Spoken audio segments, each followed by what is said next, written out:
Ya, betul. Saya memanggil Anda karena saya mendapat laporan dari karyawan bahwa Anda ini telah memanipulasi laporan keuangan di perusahaan dengan merubah nominal kasnya. Apakah itu betul Bapak lakukan? Tidak betul. Kalau benar betul, saya ulang sekali lagi.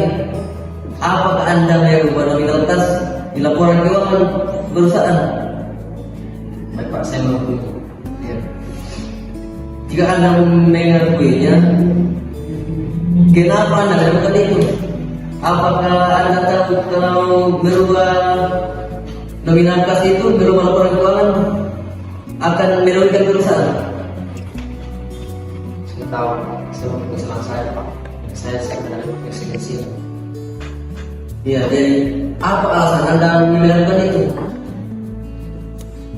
Alasan saya Pak, karena gaji saya terima dari perusahaan itu. Jadi saya berharap Pak. Jadi cuma itu alasan Anda melakukan itu. Jadi ada sanksi yang saya berikan kepada Anda. Apakah Anda siap menerima sanksi itu? Siap Pak. Ya, sanksi itu adalah berupa hukuman. Hukuman yang saya berikan kepada Anda ialah pemecatan secara tidak hormat. Jadi silakan Anda ganti keluar dari kamar saya sekarang.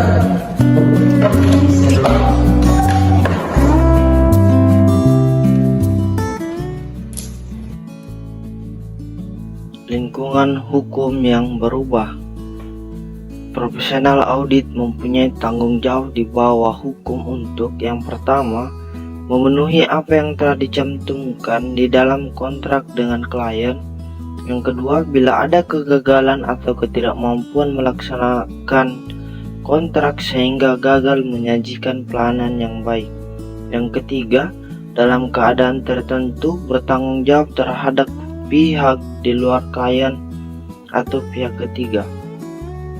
Perbedaan antara kesalahan bisnis, kesalahan audit, dan risiko audit. Yang pertama, timbul dari kekurangan pemahaman para pemakai laporan keuangan.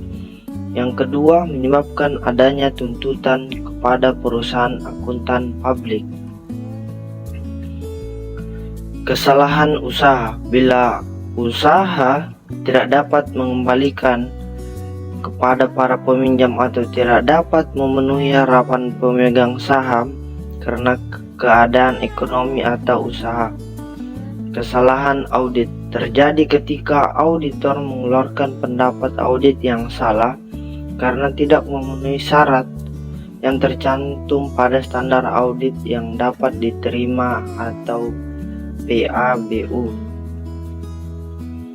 Risiko audit memperlihatkan risiko yang dihadapi auditor yang menyatakan bahwa laporan keuangan tersebut sudah benar sehingga pendapat auditor yang tidak bermutu sudah diterbitkan. Tetapi pada kenyataannya, laporan tersebut ternyata tidak benar dan tingkat materialitasnya tinggi. Konsep hukum yang menyebabkan kewajiban. Yang pertama, konsep kehati-hatian, prudent person konsep. Yang kedua, kewajiban atas tindakan rekan lain. Yang ketiga, tidak ada komunikasi yang rahasia. Yang keempat, syarat hukum yang berpengaruh terhadap kewajiban akuntan publik.